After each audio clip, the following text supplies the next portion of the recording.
part of the Press Play Podcast Network. This episode of Cavs on the Break NBA podcast is brought to you by our presenting sponsor, Newark AutoBody.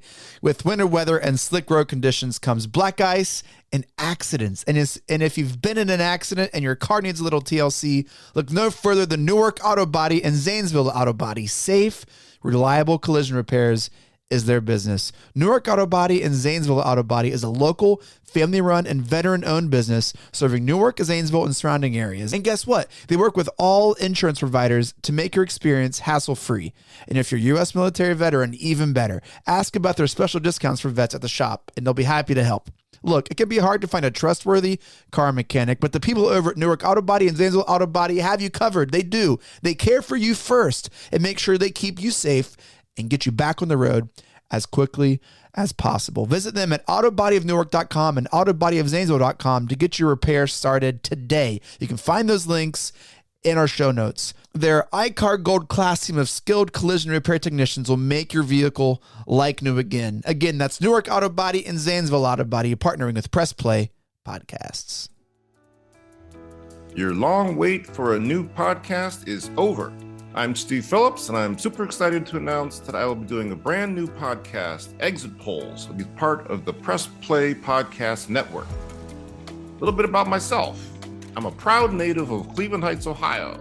I have the same roots as Super Bowl champions Jason and Travis Kelce, although I do not know and have never met Taylor Swift. I'm an author, activist, observer of politics, and I've written 2 best-selling books, Brown is the New White and How We Win the Civil War, that help to dissect and analyze what's happening in our nation's politics.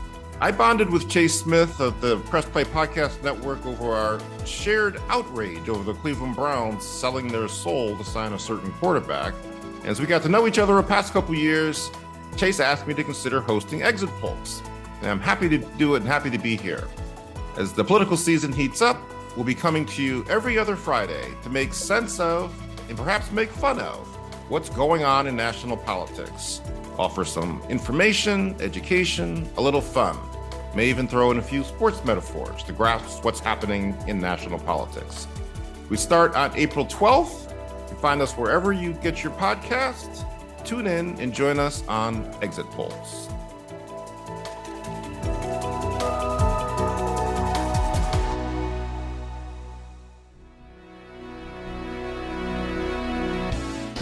Iguodala to Curry, back to Iguodala, up for the layup. Oh, blocked by James. It's over. It's over. Cleveland is a city of champions once again. The Cavaliers are NBA champions. What's good, Breakers? That sound means it's time for Cavs on the Break NBA podcast from the Press Play Podcast Network, Playoff Press Edition. I am your host, Chase Smith. I am not feeling well. Please bear with us. With me, he's the NBA writer for hoopswire.com. He's our Cavs insider, national NBA writer, Sam Amico. Sam, what's up, man? Are you not feeling well because of the result of Game 3 in Orlando by chance? No, that's not why I'm not feeling well.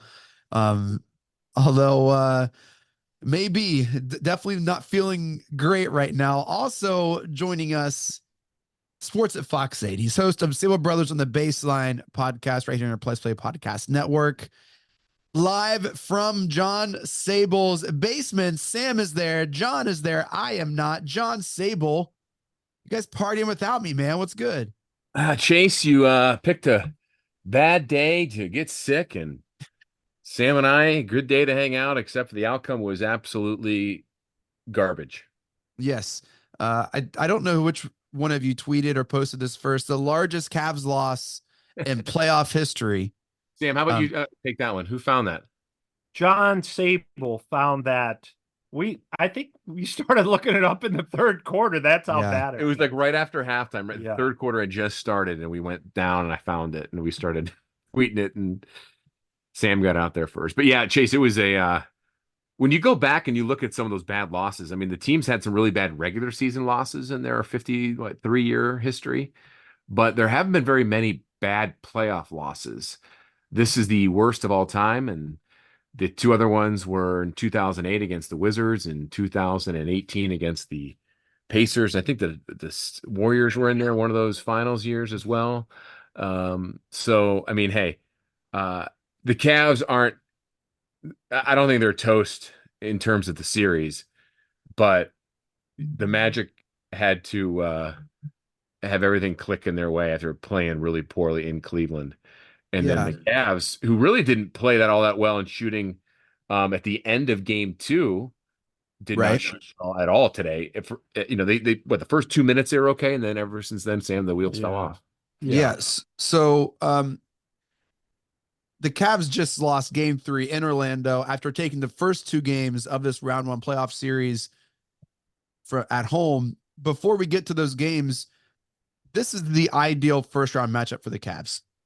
I know that's been talked about ad nauseum, but just to give it a little bit of space here on this podcast before we get into game 1 and 2 and game 3 and look at the rest of the series. I mean, this is the ideal matchup that the Cavs wanted, Sam. This is it. This is the team that they wanted to play. This, in my opinion, gives us the best chance to get to round 2. Absolutely. I mean, that's, to me, the Orlando Magic really are, and not to discredit them, but when you talk about inexperience, really probably the easiest opponent in the first round for either conference. And it's just because of their youth. And it's a highly favorable matchup for the Cavs when you're talking about a 7-game series. We saw what they did in the first 2 games at home. But clearly, whether it was the Cavs taking them lightly, which probably played a role in tonight. The Cavs came out for the most part flat. And once the wheels came off, they really came off because Orlando took their first lead of the series at what, 16-14 was it, John? Yep. It was their first lead in the series. Yeah. And then, from that moment on, Orlando, once they got up like 10 or something, I thought the Cavs would make a little run, but the Cavs just kept getting worse. They kept getting worse, Sam, and then they also they quit. They flat out quit. They had to have. No. There's no way you lose by that much if you're not. I'm not worried at all. They put Tristan and Marcus Morrison with 5 minutes left in the third quarter. Like, it was over before halftime. We talked about it before we record. This was a scheduled loss. I'm the least bit concerned. I still think Cavs in 5. I really do. John, have you found yourself looking ahead to round 2 at all? I had the Cavs in 6 before the series, and after game 2, I still thought, well, you know what? It could go 6. Could it really go 5? And I don't know. It's funny. I still think they win this series. I do think it could. I don't know, I guess it can go either way. I could see them winning in Cleveland and then losing again in game 5 and coming back in Cleveland and winning in 6. But looking ahead, yes, I think it's our natural thing to kind of look forward a little bit to the Boston series.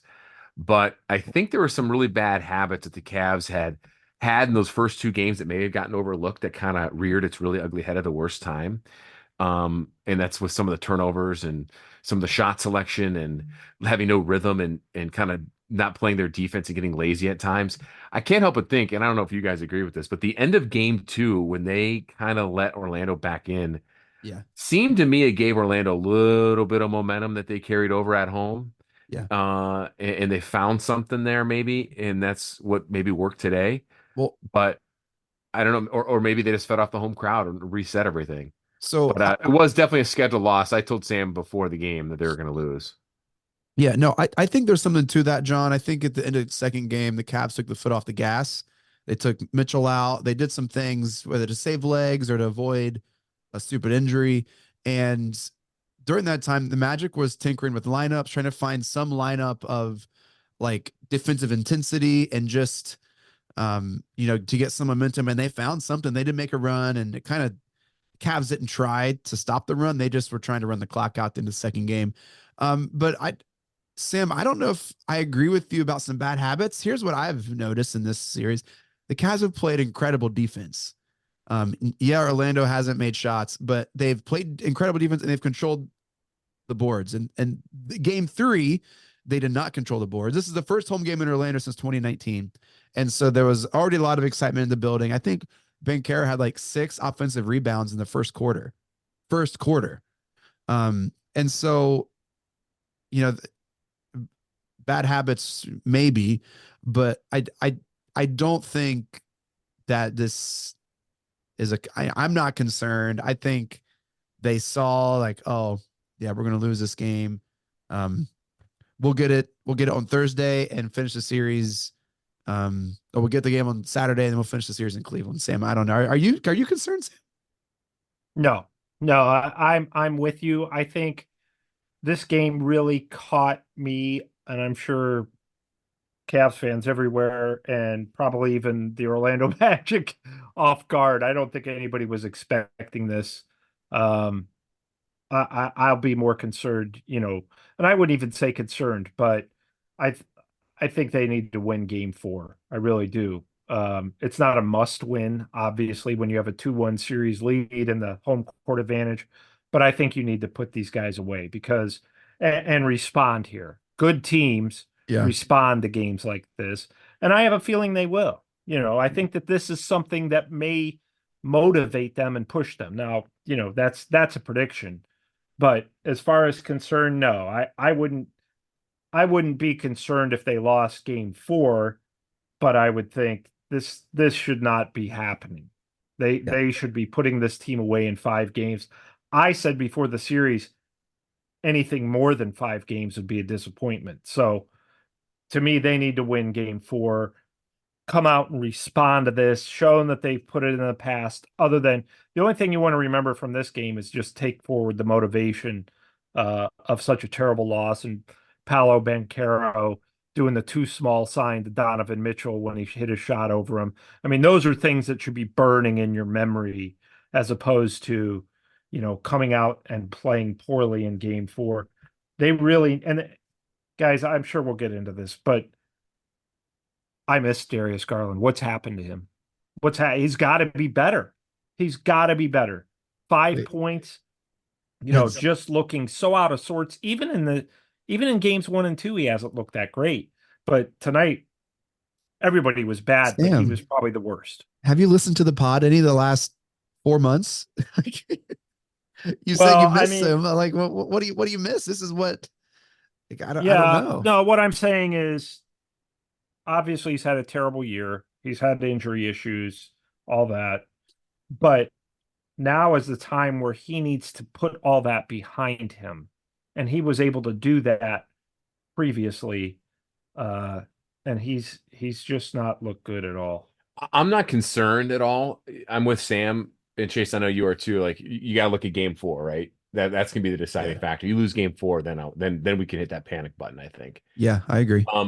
I'm not a big plus or minus guy when it comes to stats. I think it's very misleading. It's a hockey stat and people like it in basketball. I don't think it's very accurate. So I'm not trying to be a hypocrite here. But when you look at the box score, there was not one Cavalier that was in positive plus minus. Yeah. Except one, and that was Damian Jones, and he played all of 7 minutes and he was 0. So that's how bad it was. And the thing about this, the Cavs got out rebounded immensely by an Orlando team that may be a little bigger, but less physical, less talented on the bigs, that Jared Allen and Evan Mobley have just dominated in the first 2 games of the series. Yeah. And they got out rebounded tonight in horrible fashion, 51-32. And Jared Allen and Evan Mobley were double-digit rebounding guys in the first 2 games. And tonight, they combined for 10 rebounds. I think they deserve more if we're going to be dissecting this game, which I think it's a waste of time. If we're going to be like pointing blame at this game, everyone missed shots, but like, where were Mobley and Allen this game? Like, I'll do you guys one better. Do it. You say Mobley and Allen. Sam, you say Darius Garland. Oh, lay it on us, Sabol. Do it. The one that I'm about to say, you and I talked about watching the game. When is Max Strus going to make a bucket? Yeah, right. This is why they went out and got him this offseason. They went out and got Max Strus and George Niang for this time of year. And Max Strus, I mean, he's in games 1 and 2, he would get some rebounds and did some things. That's how we didn't. The Cavs didn't go out and get him to be a rebounder. Make a shot. Do something. He's running up and down the court as if he has no idea what's going on. They didn't get him to build houses either, because he's been building a ton of bricks, and it's been pretty piss poor, if you ask me. Niang's had his struggles this series a little bit, but I'd argue at times during the regular season he's been able to, granted Strus had been hurt in the last 8 weeks of the year and not been himself, but I'd argue Niang's had probably finished this year regular season stronger than Strus. Yeah. Listen, we could place the blame on one or two different guys. The entire team just absolutely failed to show up, top to bottom. Players, coaching. JB did a horrible job preparing these guys. But you also got to give some credit there to the Magic. I am not convinced Orlando's going to do this again. Prove me wrong, Orlando. I don't think the Magic can shoot like this in a second straight game. I am 0% concerned for Game 4. Yeah. You mentioned something, Sabol. Well, one, I'm not going to be nearly as hard on Strus as you guys were. I think what he offers is so far beyond the stat sheet. I think the maturity, the experience, like what he provides on the defensive end, so you don't have to help off his guy. He's always in the right position. Like very rarely does he get, do a defensive, give up anything on the defense. I just think we got him to hit a shot every now and then. That's not his primary role. He's not even the third person on the team who's supposed to be doing that. Right, but the shots when he's supposed to hit, he's not hitting them. That's the problem. I mean, he's got to make those shots. He's got to. That's You're right, Chase. You're exactly right. That's not his. I mean, you're not looking at him to be scoring 15, 20 a game by any stretch, and he does have that kind of Heat culture where he plays super hard. He does get rebounds, and he is a good defender. He's a determined defender. But the reason that the Cavs, one of the things that they saw during the Knicks series that they couldn't do was make outside shots. So one of the things that they wanted to do was add perimeter shooting. That's all we talked about on the podcast last year. They've got to add perimeter shooting. Mm-hmm. Well, they went and got Max Strus and George Niang, and Sam Merrill's gotten some time. Those guys got to make shots. Yeah. That's why they're there. Strus is 2 for 14 in 3 games from beyond the arc. Well, also that's unacceptable. Max contract point guard should probably score before they do. Yeah, go back to Sam's point. Yeah, Darius Garland, where has he been? I mean, his best game of the series was Game 2. He had that stretch in the third quarter where that was it. A stretch. Yeah. A stretch. Yeah. Can we circle back a little bit though? Are we sure the Celtics are going to beat the Heat again? Like you said, we're playing the Celtics in round 2. They just give up a terrible home loss in Game 2 to the Heat without Butler. Either one, the Cavs, either of those teams, even the Heat without Butler, the Cavs would struggle, I would think, against. Obviously, Boston for sure. But, Boston. I found myself. Boston won their conference by 14 games. Nobody's done that since 1976. Even the Warriors, 73-9, didn't win their conference by 14 games. Yeah, that's crazy when you put it in that perspective. Yeah. And yet nobody, I don't know about you two, but I sure didn't go in the playoffs thinking, well, nobody's beating Boston. I thought, they could lose in the first round. Jason Tatum's is a top 10 player in the league, probably, right? I would say, yeah. Okay. So to your point, a top 10 player in the league, why does he not get the recognition for that, or the scarcity, or the being scared of opponent? Like opponents or other fans being, we got to face Jason Tatum. I mean, why does he not have that? I don't know. There's something about he and Jaylen Brown, both outstanding players, but nobody looks at them like they do, even a Luka Doncic, certainly not like a LeBron James or Steph Curry, or even like a Luka Doncic or Nikola Jokic, or those guys.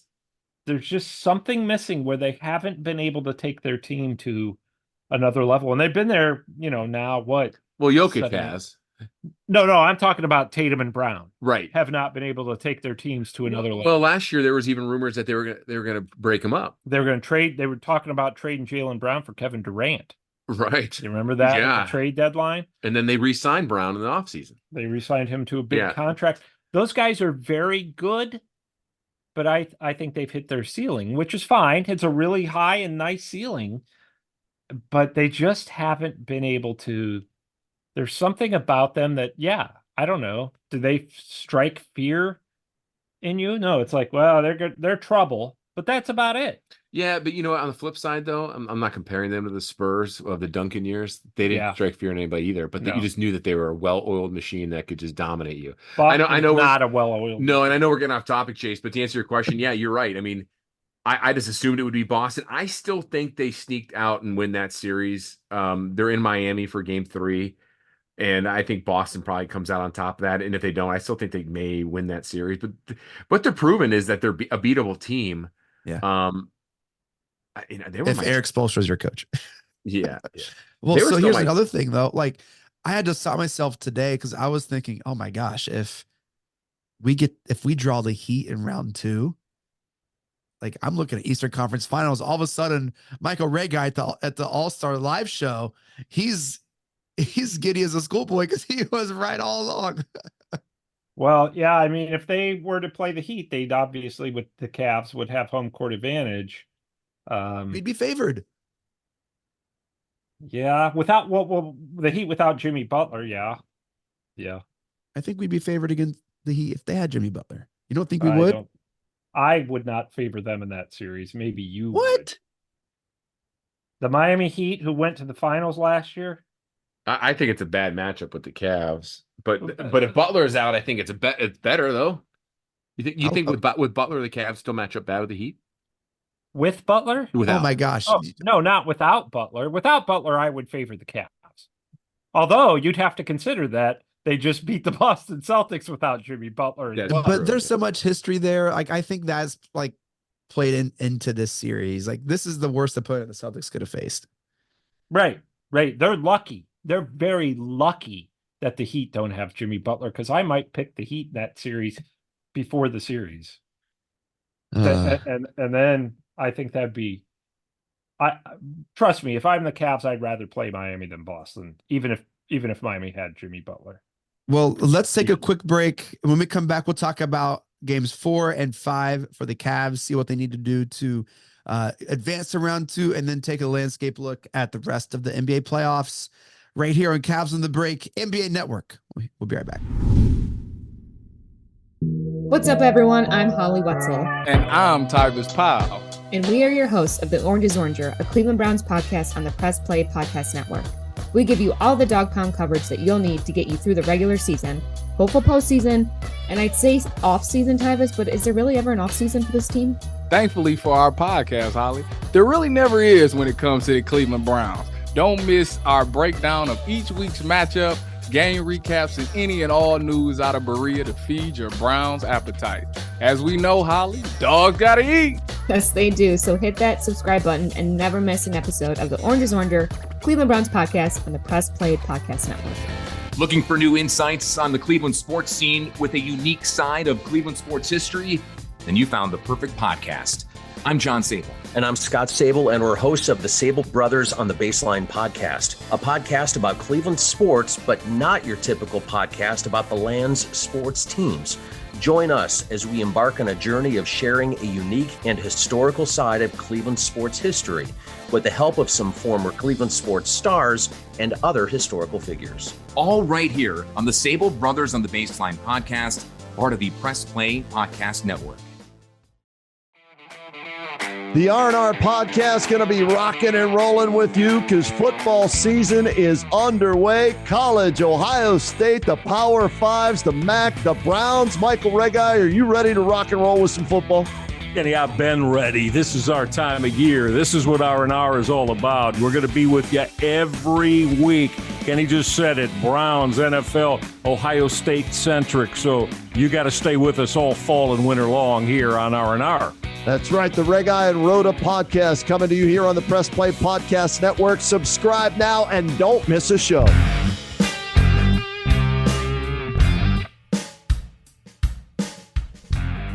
Hey, I'm Jason. And I'm Gary, and we love ball cards. And if you love ball cards too, good news. You just found your new favorite podcast.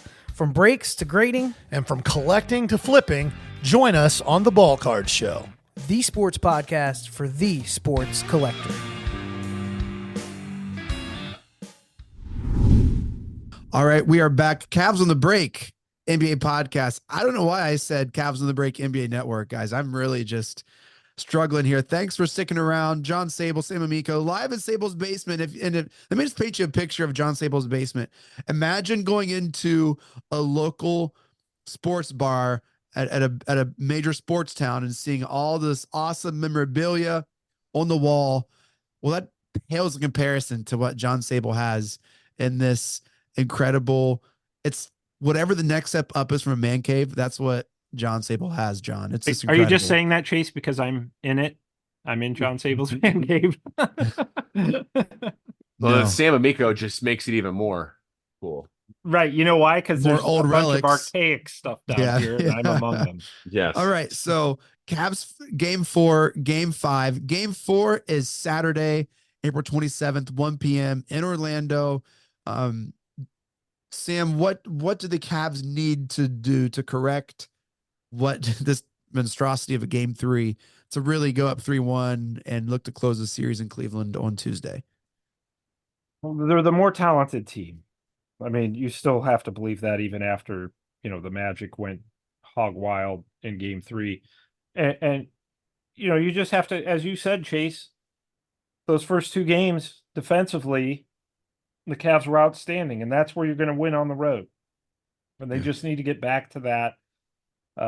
I certainly don't think Orlando's going to shoot like this again or have this type of rhythm again. It's really impossible to bottle that up and use it 2 games, but they could play, Orlando's going to play hard, but the Cavs just have to use this to fuel themselves. That's really what it is come out, defend like you have been, crash the boards. You've got to get, you got to hope Donovan Mitchell's plays better. That'll carry you a long way. If he plays bad like he did in game 3, then it's a trouble sign. But if he plays well, you're going to have a good shot. And I think that, I would, just basing off history, I would think that would be the case. I don't know that they'll win, but I would say they would certainly play a lot better and give a lot better showing. And it has to start defensively. John, what are you looking forward to in game 4? After game 1 and after game 2, JB Bickerstaff said the keys to their success, and the players executed this too when I was in the locker room after, especially game 1, is their offensive set. They need to push it. They need to have up pace and tempo. They need to keep that up. They need to own the glass. Well, and have a hot start. So those 3 things were accomplished in games 1 and 2. They did not have a hot start tonight. They did not own the glass. The direct opposite happened. And there was no sense of pace or tempo at all in their backcourt with Mitchell and Garland. There was nothing there. Out of rhythm, out of sights, out of mind. I don't know what was going on with it. So that was exactly what they didn't want to happen, and it happened. You got to go back to the drawing board for game 1 and 2. Like I just said, if you can do that and you have a couple guys hit some big shots or at least get going, Darius and Max Strus, and of course, like Sam just said, Donovan Mitchell. I don't think Donovan Mitchell is going to have back-to-back bad games. However, we did say that on the pod last year, this time of year, and he did have back-to-back games against the Knicks. Yeah, but that was before he had a good game, and he had 2 really good games. So I think you just got to get back what made you so dominant in games 1 and 2. And if you can, then you're going to go up 3-1. If you can't, we're going to have some problems. I think I'll be able to tell really early in the game if that intensity is there for the Cavs. Right. If they can match and even out intensify. If they have a tenacity and intensity, then I like the chances. But if they come out flat, if they come out getting bullied, if they come out just like looking scared of this young, inexperienced Orlando team, then I think we have very little room for error in game 4. Did you see how Donovan's body language was, but right before halftime? That's why I said, like, this game was over in the middle of the second quarter. Yeah, I mean, the body language, everyone. But what I mean is, and Sam, I think we pointed out too. Yeah. He was really upset. He slammed the Gatorade table. Yes, he did. Yeah. I did not see that. I wonder, is that because of, it could be a lot of reasons. They're just losing and playing like crap. So that's obviously what he You was didn't mad want to about. say someone. You almost said someone's name, but you didn't there. No, I Oh. was going to swear and I caught myself. This is a family show. That's a first. No, wait. You said he slammed it because of, and then you didn't finish. No, like he slammed it because he was upset. He missed a shot He there missed at a the end of shot. the half, and he was frustrated with himself at that Yes. point. Yeah. Yeah. And they Gotcha. weren't having any movement. No one was moving without the ball. A lot of people were standing around. I mean, he was frustrated a lot of reasons. Yeah. Wasn't, I think, a specific person. But yeah, I mean, that my point in bringing his body language up is that he's mad. And I can only imagine what that locker room is like with Max Struth, who is so intense, and Georgie Yang, who can be very intense as well.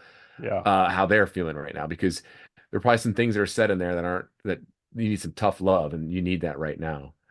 Maybe a wake up call for him. Yeah. Yeah. You know who else? We mentioned Struz, who hasn't hit a lot of shots. I don't think I've seen Okoro hit one like anywhere close to being a bucket in the playoffs.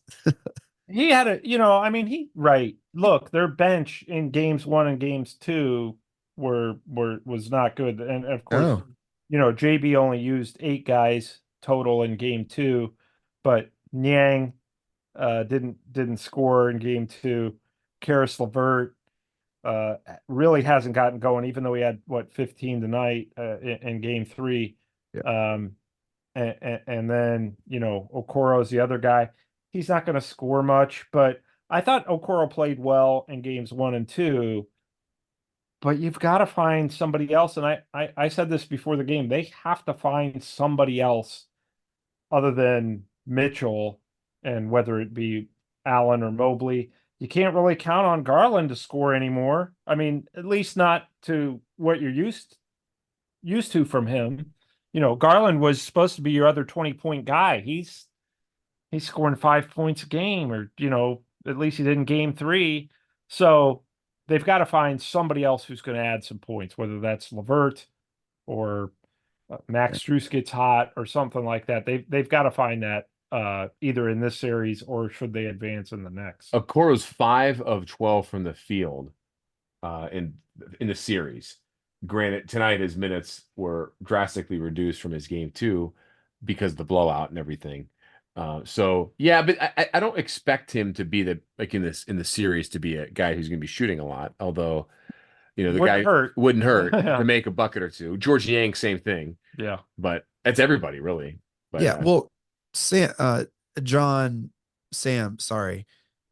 The playoff rotations shrink though, so 8's normal for playoffs. Like that's not a concern. Yeah. Like you have your 8.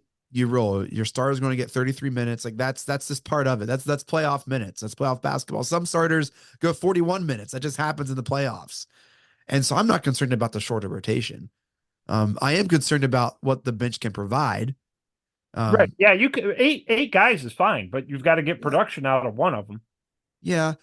Like I don't have the stat in front of me. I'm fairly certain points per game drop in the playoffs. And so I think it's a little unrealistic to expect the same amount of bench points that we had in the regular season. But you do have to have something. And Karis LeVert is probably our best bet at that, to be honest, off the bench of that, points and the playmaking. What I find fascinating is that it just kind of occurred to me. The Cavs had held Orlando to under 87 points in the first 2 games, 83 in game 1, 86 in game 2. The Cavs as themselves hadn't gotten over 100 points yet. Yeah. And Orlando had 121 points tonight. Yeah. And the Cavs had 83. Yeah. Yeah. I mean, talk about flipping the script there. Yeah. It was about face in every area. And, I don't think anybody saw that coming. That's for sure. And it 121 points.